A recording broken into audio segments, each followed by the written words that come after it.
From the CBS 42 Washington Bureau, Congress returns to Washington today with less than a month to avert a federal government shutdown. Pressure is on lawmakers to reach a deal. Washington correspondent Rashad Hudson joins us live this morning. Good morning, Rashad. Hey, Ani, good morning to you. Lawmakers are back in Washington with a big deadline looming, keeping the government funded before the end of September. But President Trump's push to cancel billions in foreign aid is already setting up a fight over who holds the power of the purse.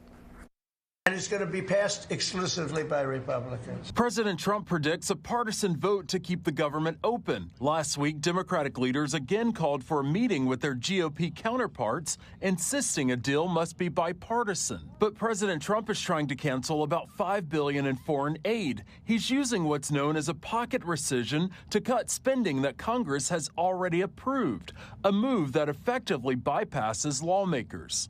Republican Senate Appropriations Chair Susan Collins says it infringes on Congress's power of the purse. And Democratic leader Chuck Schumer calls it unlawful. But the one that unifies them all is they have to get some sort of budget and appropriation done. They got to fund the government by the end of September. Republicans need 60 votes in the Senate to pass any spending bill, and political science experts believe Democrats are unlikely to support it. And lawmakers return to Washington at a time where President Trump has seized control over the local law enforcement here. We can also expect lawmakers to share their thoughts on that. Ani?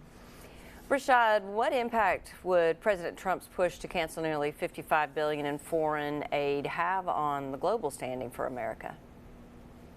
Yeah, critics argue that this weakens America's influence across the world, especially countries that rely on American aid for stability. Now, supporters of the president's move say that this keeps those taxpayer dollars here at home, and it closely aligns with the president's agenda. This is another fight that we can expect Congress to have when they return later today. Rashad Hudson live in Washington this morning. Thanks, Rashad. From the CBS 42 State Capitol.